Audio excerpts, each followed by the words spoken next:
Let's talk supply chain. Hello, everyone, and welcome back to Let's Talk Supply Chain. Now, before we begin, it's question time. Today's guest is a leader in the procurement industry, and procurement professionals face a myriad of responsibilities and stresses. So, what percentage of procurement and sourcing divisions said they experience increased workload expectations over the past year? I know how much supply chain teams are facing the pressure, but what do those numbers look like in procurement? What do you think? Well, let me know your guesses over on social and keep listening because I'll let you know at the end of the show. So today I'm joined by a company that combines leading methodologies, analytics, market intelligence, and industry benchmarks with a uniquely flexible and customizable service delivery model. They want to help you reimagine your procurement capabilities, but who are they? ProcureAbility, a J-Bill company, is the leading provider of procurement services, offering advisory managed services, digital staffing, and recruiting solutions. For almost 30 years, ProcureAbility has focused exclusively on helping clients elevate their procurement function. And it's Carlos, Senior Director at ProcureAbility, that is joining me for the show today. Now, Carlos has nearly 25 years of international experience in consulting, process management, procurement, and supply chain, gaining expertise across the high-tech manufacturing, CPG, retail, telecommunications, automotive, utilities, education, and social media industries. So Carlos brings an incredible breadth of knowledge to our discussion. And today we will be talking all about sourcing best practices in a tariff-driven world. We'll be sharing the 3 key best practices you need to focus on right now: how to protect your margins whilst maintaining supplier trust, leveraging AI to mitigate tariff impact, and how to turn your procurement function from cost center to competitive advantage. So, welcome to the show, Carlos. Thank you. Happy to be here. Yes, I'm excited to have you on the show and get a chance to talk to you again.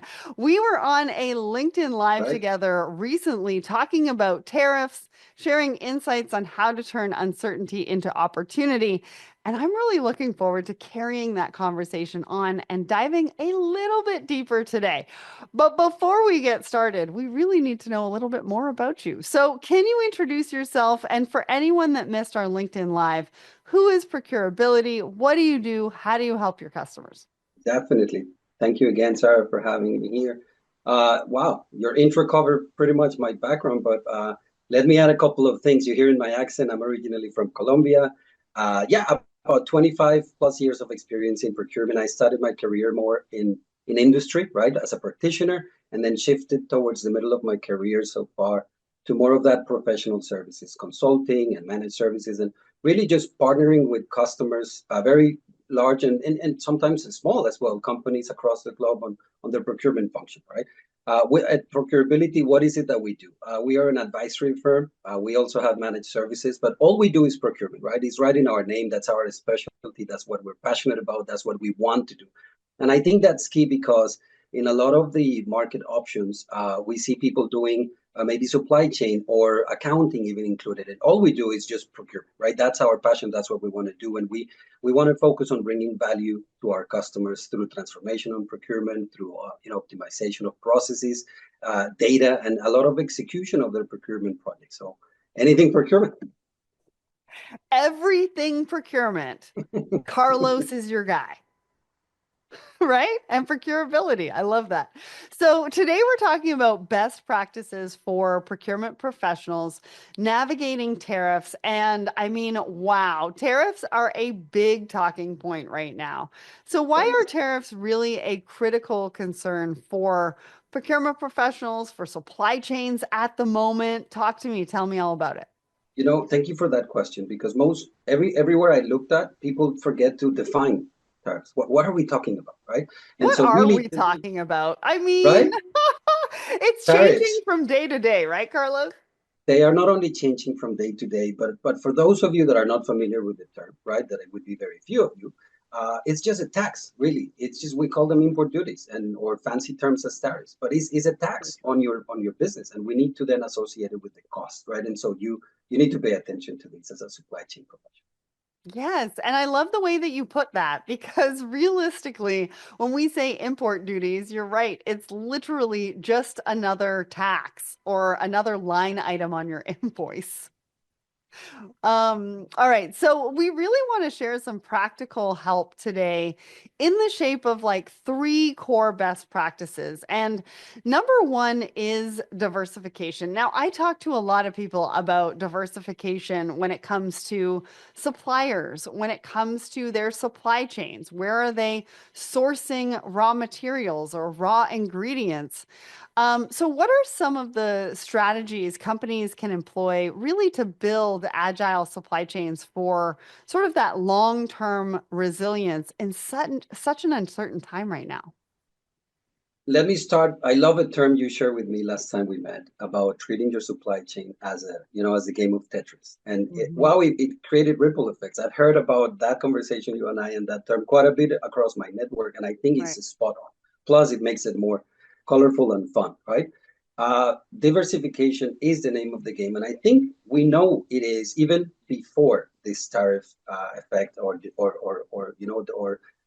supply chain disruptions. I think as professional supply chain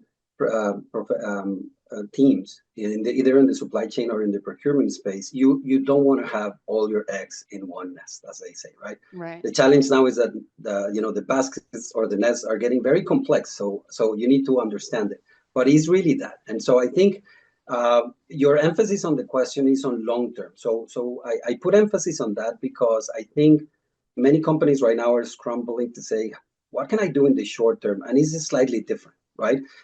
And so diversification for us really in terms of tariffs is all about your geographies. At this point, tariff policy is covering some origins, right? We're hearing about China, we're hearing about Mexico, we're hearing about Canada, I mean the US, and so or vice versa. And so it's a blanket on that. And so you need to start looking at diversifying your geographies in terms of your origin. And for that matter, you could explore things, first of all, understanding what you're buying and where you can buy it from, but also techniques as we call like nearshoring or factory relocation, right? Depending on what business and what industry, what sector you're in, you may be just buying things, or you could actually be manufacturing yourself another location of your corporation, right?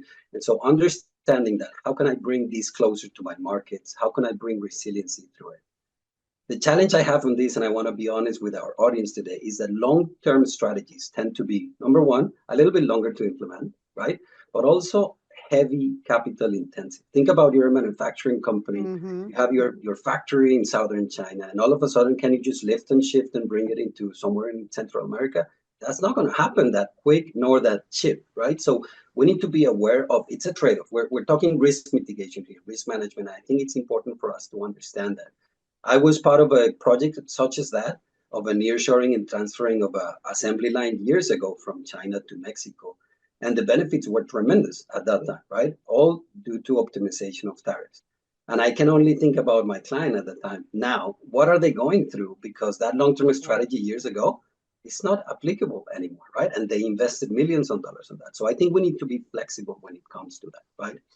Also, something to keep in mind for our audience today is that as much as I'm trying to understand the tariff policy, it looks at, from the US point of view, it looks at minimizing the trade surplus or trade deficit in some cases, right? From the US point of view. And so it has targeted countries such as China, Mexico, and that's what we're seeing in the news, of course, with Canada as well. What I want to bring visibility is that, right after that, we also have Vietnam and Ireland and Germany and Right. Taiwan and Japan. So if the policy continues, big emphasis on if because the uncertainty is big, then it's not just enough to look at where the manufacturing is going, for example, in Vietnam. I think we need to start looking ahead of that because if the trend continues, then maybe those countries will be part of Mhm. the next policies in the next few months, and then whatever investment you do now may not pay off, right? So keep that in mind in terms of bringing diversification. Yeah, it's so true because it's so uncertain right now. You can't really plan for the long term. I think the only long-term strategy, if you were to look at it, is nearshoring, right? Because that's really only the one that really isn't going to change. So if you're Well, thinking about moving some manufacturing to the US, that's what they want, right? That's Yes, what we're of looking course. at. That's what the new administration wants. So if you're looking for a guaranteed, almost long-term strategy, you want to be looking at nearshoring. Like you said, if you go and manufacture in certain countries, they might not be on the list today, but we don't know if they're going to be Maybe on the soon. list in 6 months from now. But also, I think there's something to consider here as well. And I think it's how do we open up new markets to our product? I think an example, and I think you've got some examples to share, but one example that you and I talked about earlier that I knew you wanted to bring up was sort of Apple shifting from China into India for manufacturing. And I actually read this quite a while ago that they had done this shift, I think 18 months to 2 years ago, or at least started on Correct. it.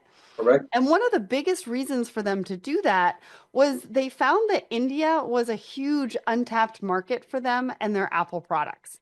And so it really made sense for them twofold. It made sense for them to move the manufacturing closer to some of the consumers in their supply chains That because market. India was an untapped market. Mhm. But then also think about the implications currently of that strategy 2 years ago. They Mm, don't know what's going to happen in 2025, but all of a sudden the production in India becomes a lot more feasible for importing into the US because it will not be applicable to the tariffs as we know today, right? So it yeah, allowed, without knowing, and that's the point that I was trying to make earlier, is that you want the long-term strategy, but it's not 100% guarantee unless, as you pointed out, well, it's in country, right? For India market, or in right. the US for US market. But think about that extra capacity that the Indian manufacturers for Apple could do right now for imports into the US, right? And those will benefit from the tariffs as opposed to those coming from China. So it allows you that, as we were saying earlier, don't put all your eggs in the same basket now that you can start distributing accordingly. So it's smart from them to benefit now, but that's a decision that they took 2 years ago. And so for those long-term strategies to pay off, you have to start now. Otherwise, it's going to be too late, right? Keep that I in mind. know. Because it takes a long time to shift. Like you can't just shift overnight. And like nobody really necessarily expected some of the current tariff challenges, but how can companies tackle scenario planning or future proofing for further tariff fluctuations? Like I know we kind of talked about those. I don't know if you've got some examples, but really, at the end of the day, the long-term future proofing, I mean, when I think about the Apple example and I think them moving manufacturing into India, they insulated themselves in that particular market, like you said, right? So it's not half bad. They just might have to pivot the other half of their manufacturing. But it gives them the option, which at this time options are very beneficial, right? Just Mm, having the option becomes yeah. very beneficial. But you're right.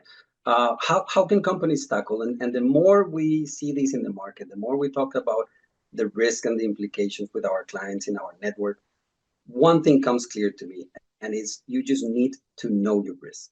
And it sounds simple, right? But when you think about the average importer, for example, they used to one invoice, they manage one supplier, they're repeating their business. So you tend to think that's just your supplier. You stop at your level one on the supply chain. At this point, we need to go deeper, right? So Yep. you're going to have to dive deeper into understanding your supply chain at different levels, at your supplier level, getting there, and data becomes even more so important than it has been in the past, right, 5 years or so, right? We tend to, as I said before, I remember myself doing imports 20 years ago. It was enough with a couple of line items on the invoice. You need to stay away from that. You need a very detailed breakdown of your data to be able to understand, are you importing finished goods, or are you importing components or raw materials, and how each of those items or commodities, let's call them to generalize, are being impacted by the latest policy, right? We saw a little bit of that with the pandemic and the constraints in the supply chain. I think we need to continue exercising that. It's not just for that period of time a few years ago. It's going to continue. So knowing your data, knowing your inventory. A couple of examples that I can share with you. With a manufacturing client that we're supporting currently, we're actually running a couple of what we call BOM reviews, right? The bill of materials.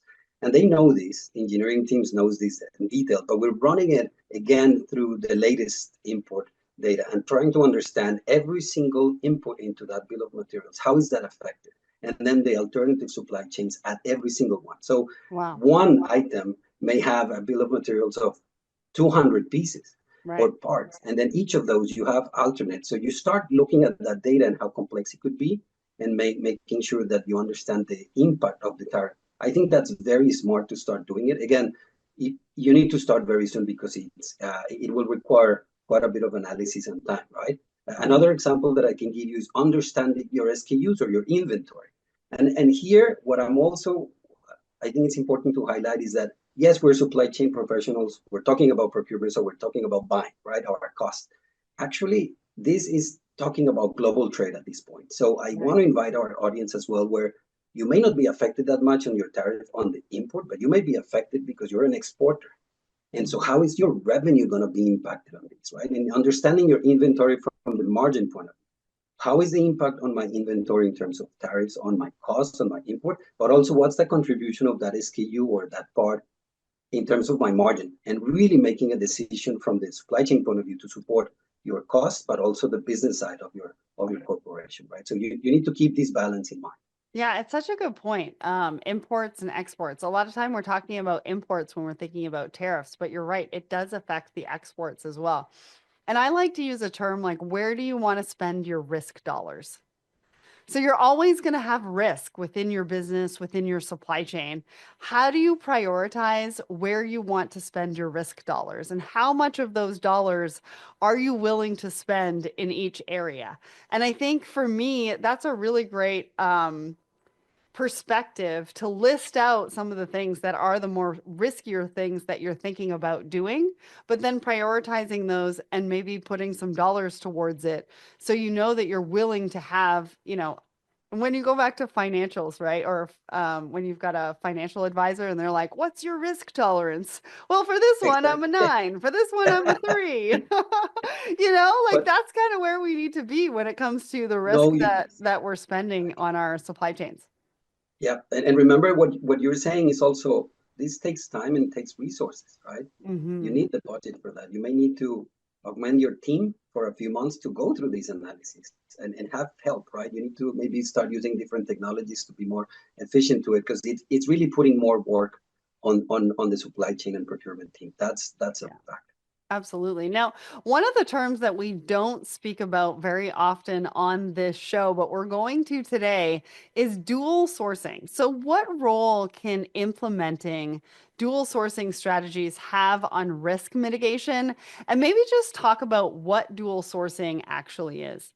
I like that. And thank you for that. Again, I rather define things so we're on the same page with Yeah. our audience. And so dual sourcing, it's of course very effective right now on tariffs, but it really has no much to do with tariffs when it comes to why are we using it. It should be one of your best practices regardless of the tariff situation, right?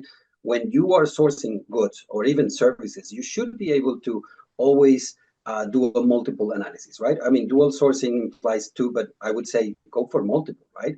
Are you buying the same item or same commodity? And then are you able to really run a request for proposal, request for quotation, and compare and have two or three of those key suppliers that are delivering, that are strong in the market, being able to give you their quote, right? In this Hmm. case, of course, for tariffs, we're talking about geography because, as I said, the policy is now in many ways not covering just commodities, pinpointing it, but saying everything from country A or from country B. And so, from that point of view, it wasn't really enough if you just compare 5 Chinese suppliers against each other because they're all coming from China. So that would be pointless, right? You're going to have to start again to say, all right, my dual sourcing strategy is going to be more of a dual geography.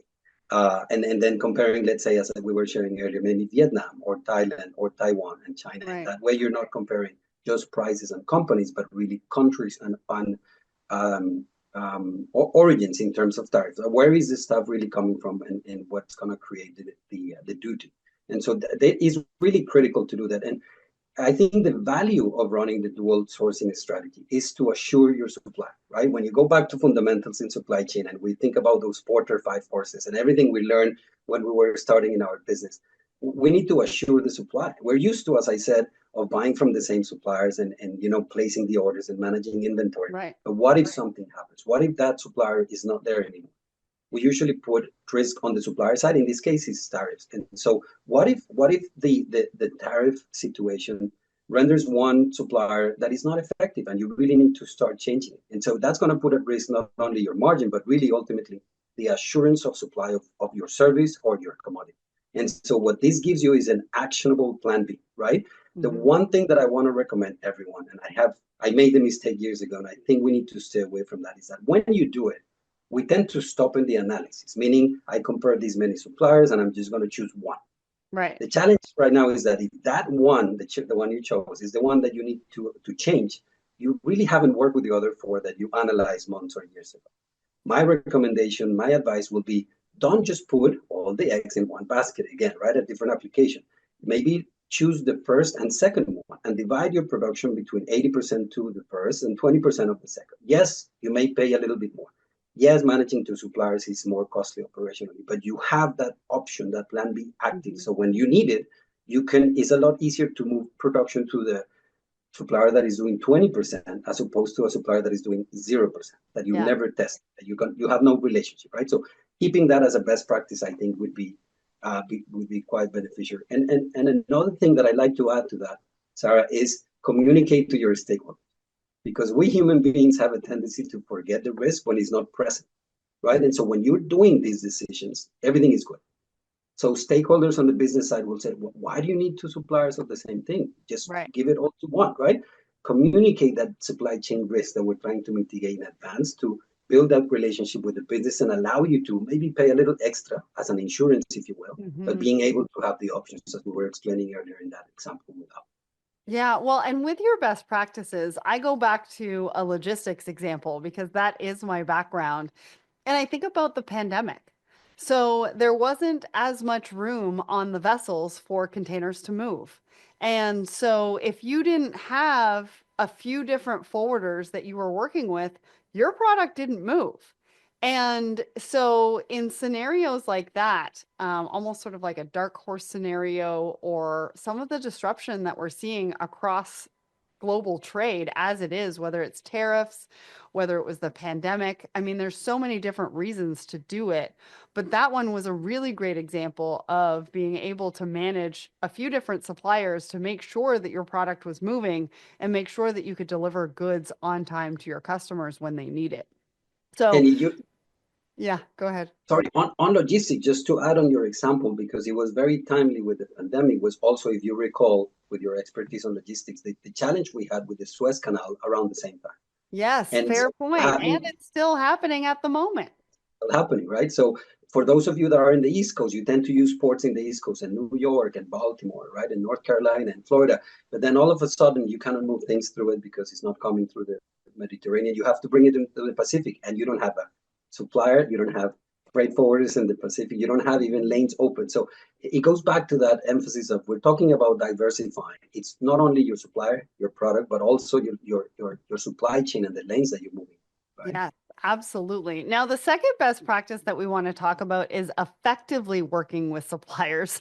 So it's one thing to have multiple suppliers, but how do you effectively work with them?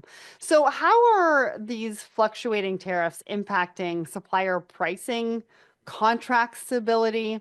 And how can businesses think about strengthening long-term partnerships while also retaining that need for short-term agility, but also managing all of those relationships? What a question, right? I Everyone know wants that's to a big one. We don't have a ton of time. No, I'm just kidding. what can we do? What can, and I think, look, I mentioned earlier, know your risk. In terms of this, I want to start with, you really need to understand your supply base in terms of your key suppliers and those that you could, you're buying from them, but they are not essential to your business, that you could interchange them quite a bit, because the strategy would be the same, right? For those of us that are buying commodities, and you could buy it from one of 1,000 vendors tomorrow, then this doesn't impact you that much on the relationship, right? It's more of a cost move. And so be smart with that. I'd like to continue answering your question more about those long-term partnerships. How do you manage those? Because when you have, at a manufacturing level, you design a product based on the specifics of a couple of suppliers globally, you cannot just change them overnight, as we were talking about. You're going to have to work with them, right? So in my experience, the pain is not mine only in terms of the import. The demand on the product for the supplier will also shift, and they're going to start suffering it. I think transparency is key here, right? Share the pain. this is what's going to happen in my demand because of tariff, right? How can we partner together to either renegotiate some of these prices, or maybe bringing some more, a little bit more sophisticated techniques in the cost definition, that you could peg the cost of your commodity in terms of, let's say, an industry index where you both are willing to share a little bit more or less of the cost depending on that fluctuation. In this case, it's tariffs, right? So agreeing on a tariff metric that you both are comfortable with, and then understanding the impact so you could share it. I can tell you from earlier experiences with my clients, we did something that was also quite interesting. That was, look, the tariffs is something that is an externality for us. We cannot control that. It's going to impact the cost anyway. What we could impact, however, is the cash flow of that transaction, right? Yeah. And so being able to access credit was very creative for me in that time, because we focused on the invoice and my supplier, and we were only looking at that. But really what we're talking about is helping our company maintain the margins and the competitive advantage, as you introduced earlier, right? And so what if I could access lower interest rates through my suppliers' local banks, right? I used to do that with China long ago. Every country has an import and export agency. They want to promote their exports. They have loans available for those suppliers. So you could inject that into your negotiation to then access, I think around in the US, we're somewhere between, 6% or so at a line of credit. You could actually access currently something around 3 or 4% if you work with your Chinese suppliers, to then being able for them to extend the payment terms using that credit line, and you can alleviate some of the cash flow. Again, the tariff will still impact, but not in February. You can extend it, maybe the impact to May or April, depending on your production cycle. So there are ways that you could do it, right? Another example that I can give you is to use the Incoterms, because this is statics, right? This is very specific on how are you going to negotiate with your suppliers. And also things that we're working with our clients currently is to evaluate the contracts and say, hey, if I have an FOB, let's say Mexico or China, that is going to be impacted for the tariffs, right? And I'm basing all my prices on FOB, that is just free on board on the vessel. I'm used to paying that. But what if I renegotiate? So then the supplier really gives me that transfer of property at DAP or DDP that is really, it arrived to the US. And I can even use bonded warehouses to then shift that risk of the tariff to the latest. So then I will only calculate my tariff at the point of when I'm delivering it to my customer. So it really, again, it benefits the working capital. And because of this fluctuation, I'm sure that what we're seeing today is not going to be the same next week, because really the uncertainty is pretty high. What you're buying is literally time. And you could actually get through the crisis depending on how the policy changes, because we just don't know at this point how it's changing. It's changing so rapidly, right? And so what you're buying is another 6 weeks, another 8 weeks without paying that duty based on these solutions that I'm giving. It could really change the margin of that transaction. Yeah, buying time. I've never really thought about that. I think that that's such a great example. I think the other thing that came to mind with me during the pandemic when we were talking about working with suppliers, there was a lot of demands, right? But the ones that really were successful and won in the end looked at payment terms and how they could better their payment terms for the supplier so that everybody could work towards a more successful future and getting through what was happening with the pandemic. So there's a lot of ways to sort of mitigate that risk, but also strengthen that relationship with the supplier so they know that you're there and you're willing to collaborate and make sure the success of everybody involved, rather than just demanding, the things that you need and not taking into It's not going to work. consideration what that's Yeah. going to happen on the other side. That demanding, that let's say old-fashioned way of just hammering your supplier in this day and age with these type of situations, what you look for, as I said, try to segment your supply chain in terms of, I don't really have a relationship with these vendors. It's a commodity. I can buy it from everyone. But for those of you that you deem strategic, for those that are really partnering, you want it, this gives you a further opportunity to strengthen that relationship, right? Today, they will be willing to share the cost that is yours, a tariff. But I can assure you, in a couple of years, you're going to demonstrate that back, right? It's a long-term strategy, and then you're sharing the pain, as I say, sharing that risk. Awesome. I love that. So I think the third and final trend that we want to talk about is working with technology. I mean, who's not talking about working with technology? We definitely have to add that one into the conversation. So how do you think that businesses can leverage AI and data analytics to predict and mitigate tariff impacts? Now, I know how AI or maybe even data analytics can help with your suppliers and negotiating with suppliers and bringing more information to the table so everybody knows what we're working with. But really explain to me how it helps with mitigating some of these tariff impacts. Yeah, I think I have two areas, and I can give you examples on how maybe those are the ones that are short term, right? Everyone wants to, what can I do tomorrow? And so one thing that I want us not to underestimate is we're talking about tariff, right? We would have to work with our freight forwarders to submit that import declaration, to Yep. go through that transaction. That is tactically where the tax duty will take place. And I'm sure you have plenty of examples from your logistics team, Sarah, but the amount of people that misclassify their Mm-hmm. imports is huge. And when you look at the HTSA for the US, that harmonized database, it's not just one level, it's multiple levels where you could really define what is it that you're importing. And you could play sometimes with that definition to optimize it, right? To pay maybe a little bit less or to create components. There are plenty of technologies right now, and I would encourage you to really partner with your freight forwarder in this case. How can you access that? So technology is helping you classify your product, your goods correctly. So you're not only paying the tariff, but now you're paying it at a higher level because it may be misclassified. That's a low hanging fruit that Can everyone I should. can I add something to that? If your supplier is responsible for freight, on that commercial invoice, you need to make sure that it's not included on the commercial invoice because then you're paying taxes and duty on that as well. That's another low-hanging fruit.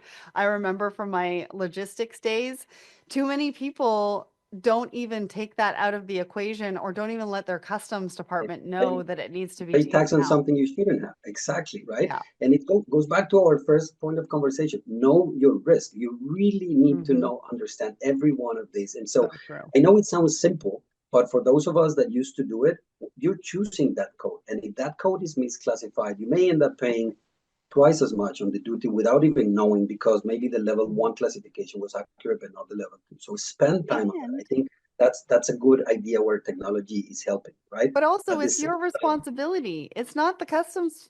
It's not the oh no, customs clearance and or the broker's responsibility to get the codes right. You're the one that also, gets the penalties and things like that if it's not yeah, classified right. Like, they'll I just take want the to make money sure happily. everybody knows this because Yeah, sometimes they're like, "Oh, the customs broker did it," da, da, da, da, da," no, but it's they're your not responsibility. ultimately responsible. So you got to Yeah, take they are. responsibility for that. You're right. They're representing you at time of submission, but you are the one that makes that decision, right? Hmm. Now, in some cases, some of these freight forwarders also provide that advisory in terms of classification. Maybe that's something that you want to explore. Pay Make sure, for it though. Pay right? for it because it's got to be a paid service for that to actually make sense, and then they Motivated. will take some responsibility.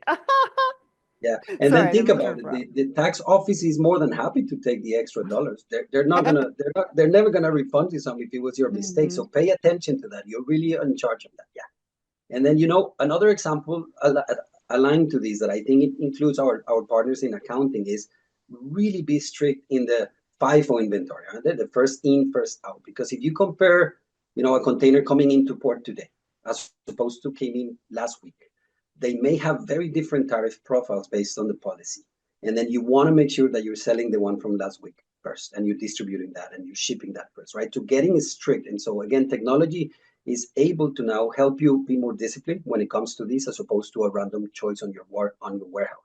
So that I think in the short term. Another thing we're seeing with a couple of clients and a quite sophisticated model that we're trying to create and implement for them is this live alert system. Think about it not just in terms of tariffs, but what you were saying earlier in terms of lanes and disruptions, right?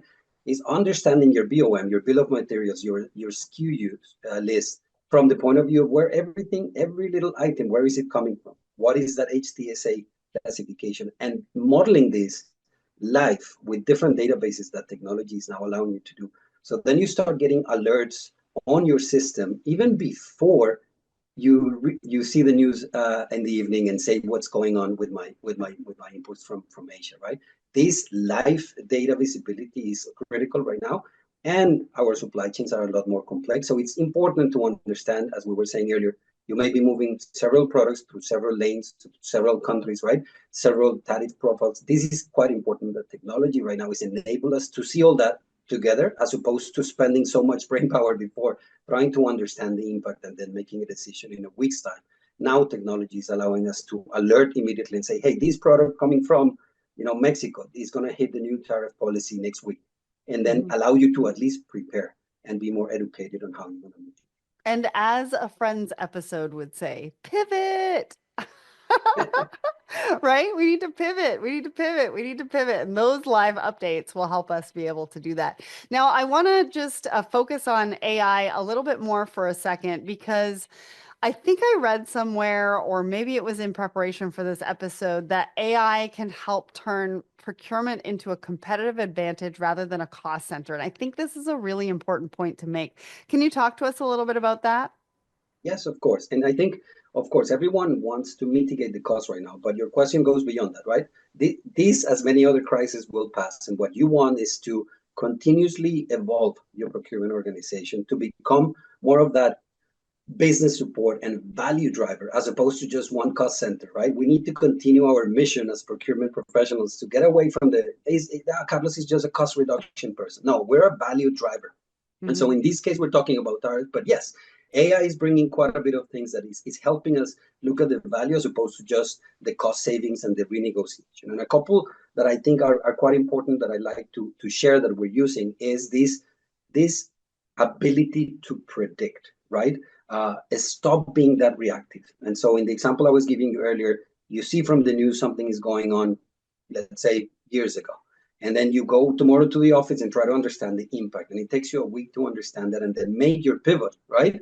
But the idea of predicting analytics started, I would say, maybe 5-10 years ago heavily. And now with AI-backed predictive analytics, the speed at which you could simulate your forecast and the pivots and the new strategy is almost instantaneous. So you can actually start looking at the value. And then in the example I was giving you earlier, partner with the business. We are very sometimes siloed in finance and supply chain and procurement. The business side needs to understand how is this impacting the revenue side, your exports, your sales. And so partnering with these predictive analytics from the point of view of which component is going to have tariffs, on which language, what origin, and then impact which of my clients. That's a large data set that is hard to comprehend years ago or just with our human brains. Enabling that with AI is going to help you make decisions a lot faster, and then you start supporting revenue and value to the business as opposed to just a 5% increase. Right. That's one thing that I started to see already, the strategies for clients that are sophisticated doing it, and it changes the conversation with procurement, because then they bring you in as a value driver, as I said, as opposed to someone who could just take care of the goods coming in with the tariff. Right. And the negotiations and all the list of the things that the procurement professionals do. I'm taking a bunch of notes, but I wanted to ask you, what do you hope people walk away from this conversation with? Like, what are some of the key lessons that people can learn from this particular episode and what we've been talking about today? Yeah. I have a few, so hopefully we have time for all of those. But look, for me, the more I think about this, the more I realize you just really need to understand your exposure, right? Be in the know, as they say in Wall Street, right? What is that impact based on your industry, based on your sector, on your location, on your suppliers? It's a lot of data. So use AI-enabled and technology to understand, but really understand the impact. So then you're comfortably saying, that's not going to affect us. This, however, is going to affect us quite big and capture that competitive advantage, right? So be in the know, communicate. I'm a big believer of communicating, because in uncertain times, I rather communicate with my stakeholders. Like, this is happening. We may be impacted. I'm doing the research. This is what we're forecasting, and keep them in the know. So then the business side, as well as your finance side, your two main stakeholders here, are able to understand that you are becoming that expert, that you're going to bring that information and set those expectations as soon as you can, right? It will allow us, procurement, to have even a stronger relationship with the business, because you're going and anticipating. Number 3, I do believe that investing in supplier relationship is very sound, especially now. Those strategic suppliers, when you invest in long-term relationships, you will be able to now cash in those investments and ask for the flexibility, share the pain, ask for that credit, because they will be prioritizing their capacity. They will be willing to share the cost. If you are a partner, if they see value in that decision, they will invest as well. So investing on supplier relationship to me is a proven strategy. But then last and maybe not least, maybe we'll connect later on this, is what we consider long-term strategies. I learned they're not permanent strategies. The example I was giving you earlier, I thought that project I managed from China to Mexico was a permanent decision. Well, guess what? Things change. And now I'm sure that decision is different. So be nimble, even in long-term strategies, because things will change. Absolutely. All right. Last but not least, on my side, you're offering a limited time discount to Let's Talk Supply Chain listeners. Can you talk That's us right. through that offer and how can people take you up on it?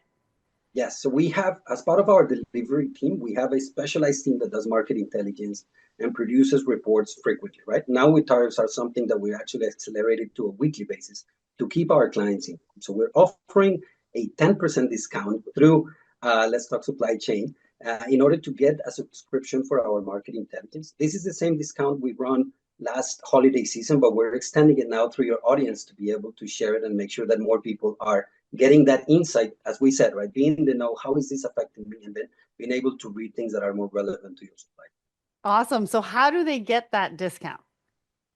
So the first thing that I will do is to follow us, right, at procurability.com, and get more information on what type of market intelligence you're interested, and then just being able to select the Let's Talk Supply Chain discount as part of your subscription when you're registering it.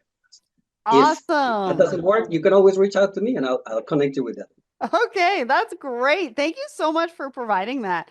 I think the market intelligence and everything that you've shared with us today is such great insights and great information in such an uncertain time. Like it's so needed right now. And we are living in extraordinary times, resulting in unprecedented challenges for our industry, right? Domestically, we're seeing historic levels of inflation, public policy developments, increasing regulatory requirements, and rising interest rates.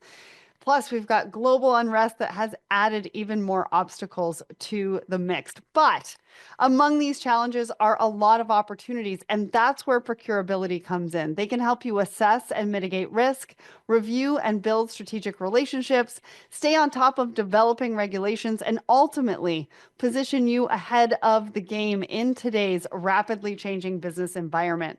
So, did you have a guess at today's big question? Well, at the top of the show, I asked you what percentage of procurement and sourcing divisions said they experienced increased workload expectations over the past year. Well, it was a huge 86%, with recent studies also indicating that 55% of procurement teams are experiencing greater burnout rates than in previous years. So working with somebody like Procurability could be the perfect way to relieve some of that pressure on your busy teams.